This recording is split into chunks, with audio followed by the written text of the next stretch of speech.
Bonjour et shalom pour ce nouveau magazine hebdomadaire d'analyse géopolitique intitulé Israël dans la région, Israël au cœur du Moyen-Orient. Eh bien, nous avons choisi, au lendemain même des élections israéliennes, de nous pencher aujourd'hui à nouveau sur la scène régionale pour tenter de déterminer quels sont les dossiers les plus brûlants qui attendent le prochain gouvernement israélien, sans doute celui de Binyamin Netanyahou, au cœur du Moyen-Orient. Fait très significatif, même s'il semblait clair aux premières heures du 10 avril, le lendemain de l'élection, pour les journaux arabes de la presse régionale du Moyen-Orient, que Netanyahou formerait bel et bien le prochain gouvernement, eh bien, ces médias ont presque tous prudemment titré en premier sur le match nul Netanyahou-Gantz, au matin donc du 10, en publiant en une des photos montrant chacun de ces deux leaders proclamer dans la nuit sa propre victoire. Et surtout, en réaffirmant, ce qui est plus intéressant, que le prochain cabinet israélien aura à se confronter à au moins 3 dossiers régionaux brûlants, dont on va parler. La nouvelle ère très problématique de l'après-guerre civile en Syrie, assortie d'une forte présence militaire iranienne dans ce pays, ainsi que la concrétisation de ces nouvelles relations avec les pays du Golfe et Oman, la concrétisation des relations d'Israël avec ces deux ensembles régionaux. Alors, quelques données de base pour situer notre analyse. Tout d'abord, on a bien vu que pendant ces 2 derniers mois, les leaders et les décideurs israéliens se sont presque uniquement concentrés sur cette très dure campagne électorale, plutôt que de se soucier de certaines des réalités en cours d'évolution dans la région. On a aussi constaté que quasiment aucun problème ou dossier relatif au Moyen-Orient n'a été traité lors de cette campagne, pendant les dernières semaines, dans aucun média, dans aucun débat, ni dans la campagne de Netanyahou, ni dans celle de son rival Gantz. Mais au lendemain de ce scrutin si serré, le Premier ministre Netanyahou, sorti vainqueur de cette journée électorale, devra faire en quelque sorte si vous voulez, se réveiller pour devoir faire face à au moins 4 changements critiques affectant les pays et les régions entourant Israël. Alors, quels sont ces 4 changements qui mettent en scène de manière assez dramatique Israël au centre des nouveaux enjeux stratégiques de la région, après une assez longue période d'attentisme? Tout d'abord, le fait que quelques mois après avoir annoncé le retrait des troupes américaines de Syrie, à peine 15 jours après avoir reconnu la souveraineté d'Israël sur le Golan, le président américain Donald Trump a fait volte-face il y a quelques jours en décidant qu'un contingent même allégé de l'US Army resterait en Syrie, ce qui pourrait avoir des implications sans doute positives, pensent certains, pour l'État hébreu.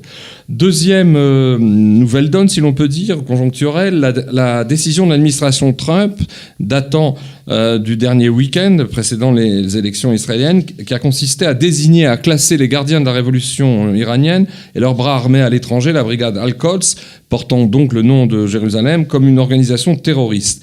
Condamnation qu'évidemment, ni le régime des mollahs installé à Téhéran, ni le commandant suprême des brigades Al-Quds au Moyen-Orient, le général Soleimani, acceptent calmement sans broncher, ce qui veut dire que l'Iran va y répliquer en mettant sans doute en danger certains intérêts américains dans la région. D'ailleurs, des changements discrets sont intervenus ces derniers jours dans le dispositif du déploiement de Tsahal au nord et sur les côtes du pays, les côtes méditerranéennes, ainsi que de la part des forces américaines stationnées en Israël. Troisième changement récent, comme la guerre civile syrienne est en train de se terminer, hormis les derniers combats qui font actuellement rage dans les enclaves d'Idlib et dans le nord syrien, eh bien le conflit militaire direct entre l'armée américaine et l'Iran en Syrie, mais aussi dans l'ouest de l'Irak, ne fait que recommencer. Et ce, à l'heure où Vladimir Poutine s'interroge toujours sur sa véritable marge de manœuvre dans cet affrontement, ce qu'a lui-même constaté avec surprise Netanyahou pendant sa dernière visite à Moscou les 4 et 5 avril dernier, lorsqu'il a assisté à une importante cérémonie du ministère russe de la Défense en l'honneur de la remise à Israël du corps du soldat disparu de Tsahal, Zakaria Bomel. Nul doute donc que d'ici peu, Netanyahou devra revenir à Moscou pour discuter directement avec Poutine de certains nouveaux arrangements militaro-diplomatiques et logistiques liés à cette nouvelle situation, et ce, même si le Premier ministre israélien risque d'être fort occupé ces prochaines semaines par les négociations internes avec les partenaires de sa coalition. Enfin, dernier changement conjoncturel récent, mais de poids, qui est intervenu il y a quelques jours, c'est la situation redevenue explosive en Libye. En dépit du fait, a priori assez rassurant, voulant que la capitale de ce pays, Tripoli, se trouve en fait à plus de 2000 km de Jérusalem, la violente relance des combats sur place, qui agite à nouveau donc la Libye, pourrait concerner de près Israël. En effet, on a vu ces derniers jours les dirigeants arabes les plus proches aujourd'hui de l'État hébreu, comme le roi d'Arabie Saoudite, Salman, le président égyptien Sisi, et le numéro 1 des Émirats arabes unis, le cheikh Mohammed bin Zayed, s'associer au président Poutine pour apporter leur soutien à l'un des adversaires de cet affrontement, l'un des participants de cet affrontement, l'armée nationale libyenne du général Khalifa Haftar, qui a réengagé ses combats pour s'emparer dès que possible de Tripoli, encore contrôlée par le gouvernement libyen reconnu par l'ONU. Or, si grâce à ce fort soutien arabo-russe, on verrait Haftar parvenir à s'emparer du littoral méditerranéen de la Libye, cela aurait des conséquences directes sur la politique militaire du gouvernement Hamas de la bande de Gaza. Ne l'a-t-on pas déjà vu? Le 9 avril dernier, ce gouvernement de Hamas condamnait avec véhémence, lors d'un rassemblement assez électrique, la décision de Trump de qualifier les gardes révolutionnaires iraniens d'organisation terroriste. Alors, pour parler aujourd'hui de tout cela avec nous, Emmanuel Navon, bonjour et shalom. Bonjour. Emmanuel, vous êtes un politologue israélien d'origine francophone, en même temps qu'un expert en politique étrangère.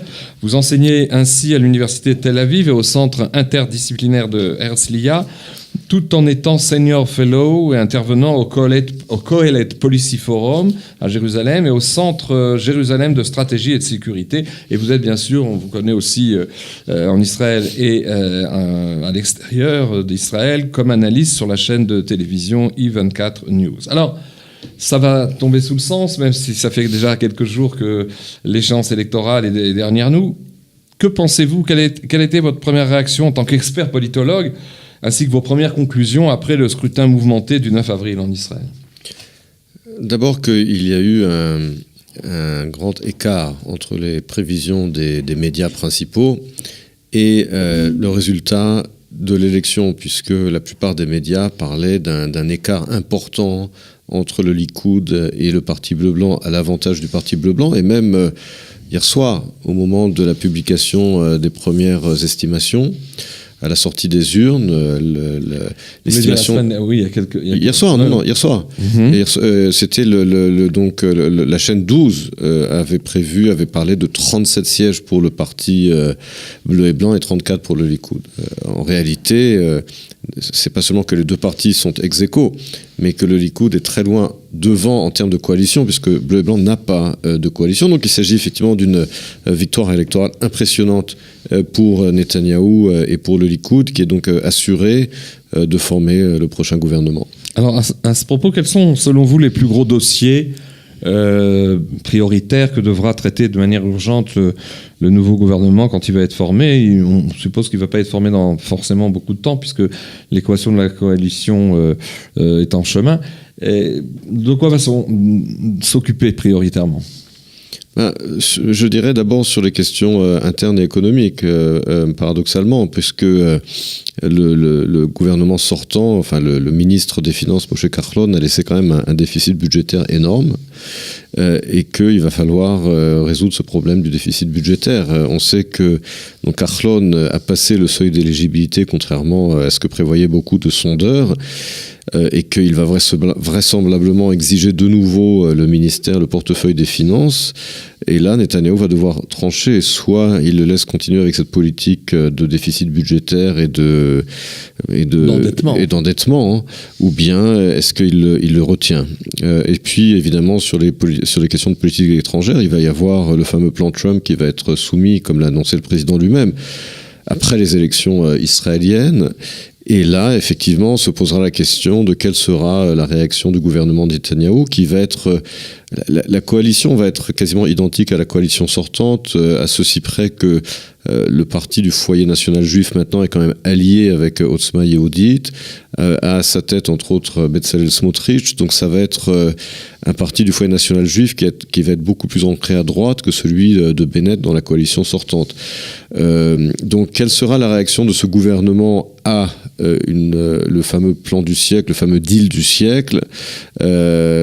Ça aussi, on peut se poser la question, parce que je pense que le parti de Smotrich va automatiquement rejeter toute possibilité de tel ou tel compromis, et que toute proposition de paix implique des compromis. Comment est-ce que Netanyahou va gérer cela? Ça aussi, c'est une question brûlante. Il pourrait être aidé par la réaction palestinienne, dont on prévoit qu'elle sera ça de toute façon. De toute façon, Israël peut toujours compter sur les Palestiniens. Ça, c'est sûr qu'ils rejetteront, c'est sûr, le plan Trump. Mais avant qu'il le rejette, Israël devra également donner sa réponse. Et est-ce que Netanyahou pourra donner une réponse même ambiguë sans risquer, je dirais, la rébellion, la révolte du parti du foyer national juif. Mais comme vous le dites, effectivement, le Mahmoud Abbas, de toute façon, rejettera toute proposition venant de Trump. Pour en revenir à l'arène régionale, pensez-vous que le monde arabe sunnite, et notamment les pays objectivement liés à Israël, comme la Jordanie, l'Égypte et l'Arabie Saoudite, notamment contre l'Iran, sont pour leur part satisfaits des résultats de ces élections qui ont reconduit Netanyahou dans ses fonctions ? Je pense que le résultat des élections n'aurait pas eu d'énormes implications sur les relations entre Israël et les pays arabes sunnites, puisque, encore une fois, aussi bien la politique qui était proposée par Gantz et son équipe proposait des changements essentiellement sur des sujets de politique interne, pas de politique étrangère, de politique sécuritaire. D'ailleurs, je pense que c'est une des raisons pour lesquelles ils n'ont pas été élus, parce que les électeurs ne voyaient pas exactement quelle était la différence de programme. Donc, que ce soit Gantz ou Netanyahou, la politique vis-à-vis du Proche-Orient et des pays sunnites aurait été plus ou moins la même. Donc, je pense que du point de vue des pays sunnites, c'est pas une grosse différence, mais je pense qu'ils apprécient le fait, effectivement, que Netanyahou a ses relations privilégiées avec les grands de ce monde, avec Trump, avec Poutine, et que ça c'est un atout pas seulement pour Israël, mais également pour ces pays qui voient en Israël un allié tacite contre l'Iran. Et ça confère à Israël et à sa gouvernance, quelles que soient les critiques qui puissent en être faites à l'intérieur, ça confère donc à l'État hébreu un bon gage de stabilité gouvernementale d'une certaine manière. Oui, tout à fait. D'ailleurs, Netanyahou a brisé je dirais le record de la stabilité gouvernementale, puisque ça fait maintenant 10 ans qu'il est au pouvoir. Là, il vient de se faire réélire. Donc, il a effectivement créé un précédent en termes de stabilité gouvernementale qu'aucun de ses prédécesseurs depuis, je dirais, Ben Gurion, n'avait réussi. Alors, autre angle régional, dans cette période consécutive à la défaite militaire, si ce n'est politique, de l'État islamique, qui existe toujours, et au risque de voir s'amplifier les tensions entre Téhéran et Washington avec les Russes au milieu, quelle sera la tâche de Netanyahou qui devra naviguer entre ces différents blocs des puissances alliées ? Parce que la carte du Moyen-Orient et les équilibres et les rapports de force en présence, c'est pas une carte facile à lire en ce moment. Oui, et en particulier vis-à-vis de la Russie, parce que Israël et la Russie ont des intérêts contradictoires au Proche-Orient, mais d'un autre côté, il y a quand même une entente et une coordination entre Israël et la Russie. Là aussi, c'est un acquis important de Netanyahou en termes de politique étrangère, de se mettre d'accord avec Poutine, justement, sur les lignes rouges en Syrie. Il est clair que Poutine, lui, soutient l'axe chiite, évidemment pas pour des raisons théologiques, mais pour des raisons de réel politique entre l'Iran, la famille Assad et le Hezbollah. Ça ne signifie pas évidemment que Poutine n'est pas intervenu pour sauver Assad, pour livrer la Syrie aux Iraniens. Donc d'une certaine manière, les interventions israéliennes contre l'Iran en Syrie ne portent pas directement atteinte aux intérêts russes, parce que, comme je l'ai dit, la Russie elle-même n'a pas intérêt à voir la Syrie livrée à l'Iran. Mais effectivement, lorsqu'il y a des incidents, comme lorsque ce fameux avion russe a été abattu, alors là, cela crée des tensions. Est-ce que vous pensez, comme l'ont avancé certains des intervenants de cette émission lors des derniers mois et semaines, qu'à un certain moment, alors qu'il y a non pas un repli iranien qui a été décidé, mais il y a un redéploiement iranien sur le territoire qui a été demandé par Moscou, qu'à terme, si les Iraniens voulaient pas vraiment se redéployer, voire partir, puisque c'est aussi l'un des plans de Poutine que les forces étrangères partent de Syrie, et peut-être les Russes en dernier, mais pensez-vous pas qu'il pourrait y avoir un bras de fer quasi militaire à un certain moment entre la Russie et l'Iran ? Je ne le pense pas, parce que c'est pas du tout de l'intérêt ni de la Russie ni de l'Iran, et que l'Iran ne peut pas se mesurer à une telle confrontation. Alors évidemment, l'Iran a des forces sur le terrain, contrairement à la Russie, mais la Russie jouit d'une supériorité aérienne, et qu'il y a également des intérêts communs entre les deux pays sur la question énergétique, ce qui est une des raisons pour leur coopération géopolitique, puisque il faut comprendre que la Russie, avec l'Iran et le Qatar, détiennent à eux trois près des 2/3 des ressources de gaz naturel dans le monde. Donc ils ont tout intérêt à maintenir cette espèce d'oligopole de facto pour essayer d'influencer les prix du gaz naturel. D'ailleurs, c'est la raison pour laquelle la Russie avait tout fait pour réintroduire l'Iran dans le marché énergétique en approuvant l'accord sur le nucléaire en juillet 2015. Donc, la Russie et l'Iran n'ont aucun intérêt, en particulier économique, à une telle confrontation. Est-ce que vous pensez qu'Israël pourrait être touché militairement ou sous d'autres aspects, en tout cas directement, par la décision de Trump de condamner les gardes révolutionnaires iraniens, qui n'a pas du tout plu à Téhéran, comme on a pu s'en rendre compte? Est-ce qu'on peut être concerné, nous, par cette colère iranienne? Non, je ne pense pas. On sait très bien qu'aujourd'hui, les relations entre Israël et l'Iran sont des relations ennemies. Donc ce n'est pas une décision en plus ou en moins qui vont changer cela fondamentalement. Je pense qu'il y a là une politique très claire de l'administration Trump depuis près de 2 ans et demi maintenant. Effectivement, de complètement changer la direction qui était celle de son prédécesseur, d'Obama, qui voulait une espèce de coopération de facto avec l'Iran, en particulier sur la question irakienne. Or là, c'est une politique de confrontation, au contraire, avec la sortie des États-Unis de l'accord du nucléaire, la réimposition des sanctions, et puis, je dirais, le rétablissement de cette alliance traditionnelle avec l'Arabie Saoudite et les pays du Golfe contre l'Iran. Dans cette montée des tensions qui ne régressent pas et qui vont en dents de scie, je citais tout à l'heure plutôt des accélérations conjoncturelles, quel pourrait être le rôle dans les escalades possibles, même si elles sont retenues et contenues, du Hezbollah libanais qui est déployé à la frontière nord d'Israël, sur le Golan syrien, mais aussi au Liban, et qui effectivement montre ses muscles, fait des déclarations menaçantes, incessantes? Le Hezbollah n'est pas un acteur autonome. Il dépend de l'Iran, il ne prendra aucune décision sans le régime iranien. Donc les deux sont liés.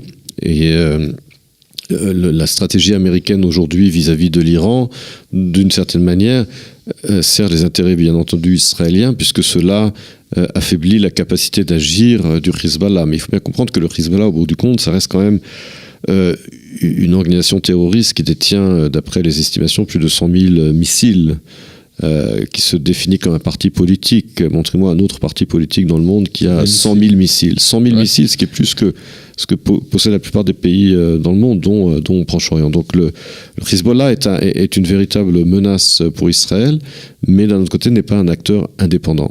Il n'agirait donc, selon vous, que sur ordre de Téhéran, ordre express de Téhéran ?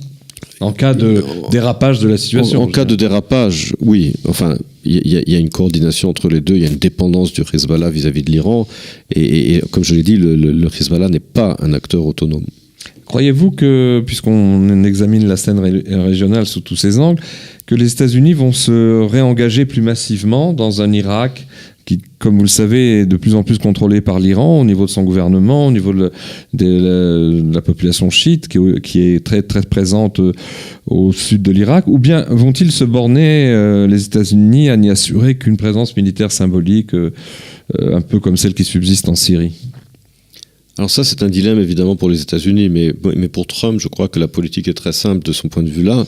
C'est que lui, il veut réduire au maximum les dépenses militaires américaines et les présences militaires américaines dans le monde. Il considère que les États-Unis sont le dindon de la farce exploité par les différents pays du monde et ne voit tout simplement pas l'intérêt pour les États-Unis. Mais d'un autre côté, évidemment, le revers de la médaille, c'est que plus les États-Unis réduisent leur présence, plus les Iraniens contrôlent le pays. Mais de toute façon, ça c'est inévitable, ce contrôle du pays, puisque la majorité de la population irakienne est chiite, que le gouvernement de Bagdad, de toute façon, est sous l'influence directe de Téhéran, et que la présence militaire américaine, elle peut réduire ici et là l'influence iranienne, elle peut renforcer ici et là également les relations entre Washington et le gouvernement de Bagdad. Mais au bout du compte, finalement, les États-Unis, en intervenant en 2003 en Irak, ont livré le pays aux Iraniens, ce qui évidemment n'était pas leur intention à l'époque. Mais est-ce que malgré les divergences idéologiques et politiques énormes qui séparent Obama de son successeur Trump, en ce qui concerne ce désengagement en cours au Moyen-Orient, ce désengagement quelquefois à pas feutrés, mais aussi avec quelques à-coups, décidés par Washington, et déjà sous la double présidence de Obama, puis avec le retrait partiel de Syrie par Trump. Est-ce qu'il n'y a pas, encore une fois, malgré ces différences, une sorte de convergence américaine globale consistant à se dire que les États-Unis ne veulent plus rester le gendarme de cette région et à finalement à se désengager de cette région petit à petit? Je pense que la vision d'Obama était différente de celle de Trump. Obama, lui, voulait avant tout se désengager effectivement de la guerre en Irak et en Afghanistan. Il avait voté contre la guerre en Irak. Mais lui, Obama, voulait finalement un peu livrer le dossier aux Iraniens. Et ça, c'est pas du tout la stratégie de Trump, au contraire.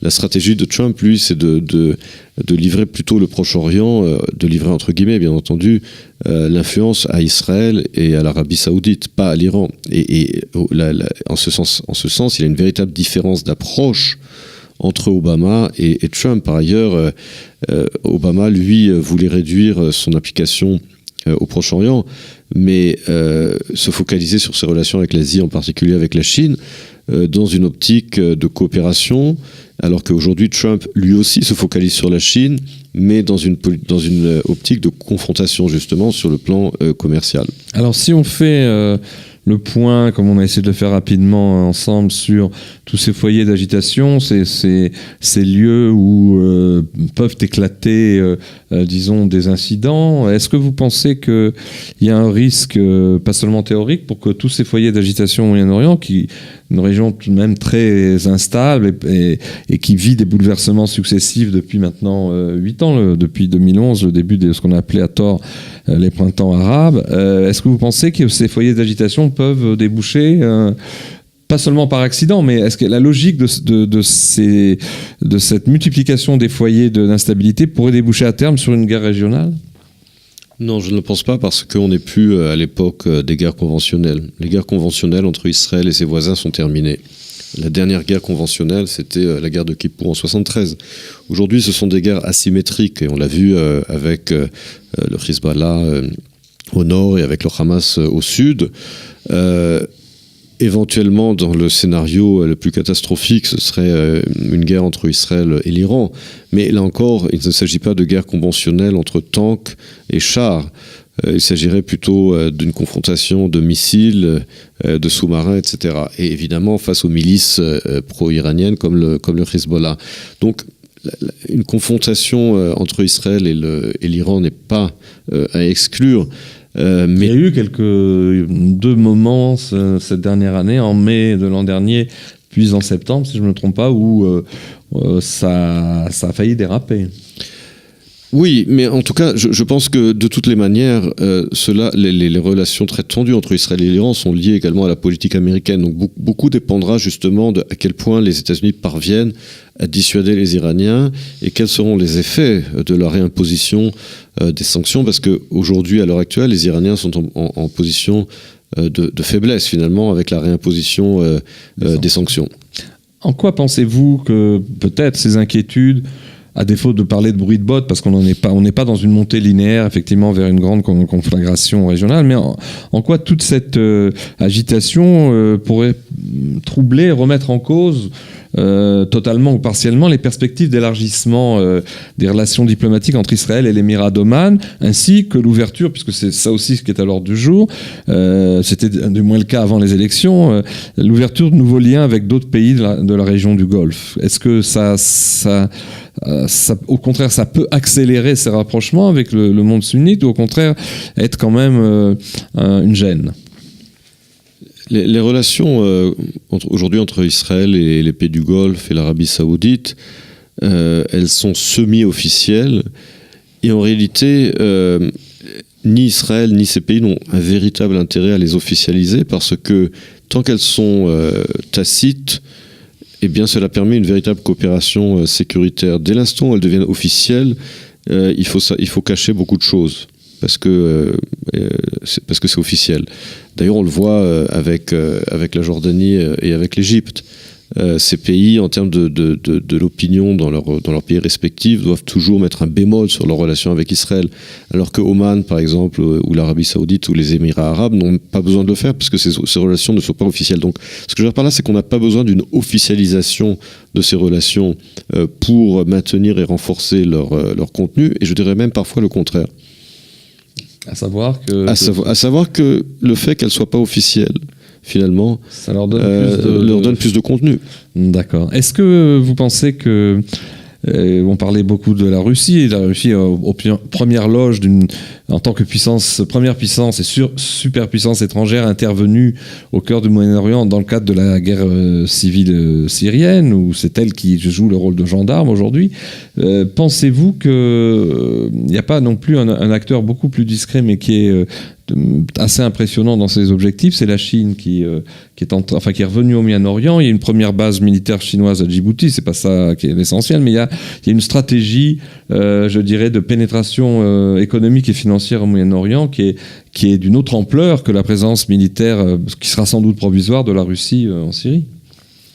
Alors là, il y a un point très important qui est le contraste entre la puissance russe et la puissance chinoise. Puisque la Russie n'est pas une grande puissance. Ce n'est pas une superpuissance, c'est un trompe-l'œil. C'est une puissance militaire, mais pas économique.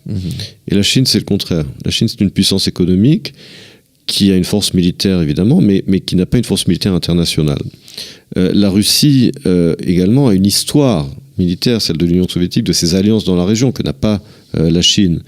Et donc, Poutine est intervenu en Syrie, mais son économie est faible.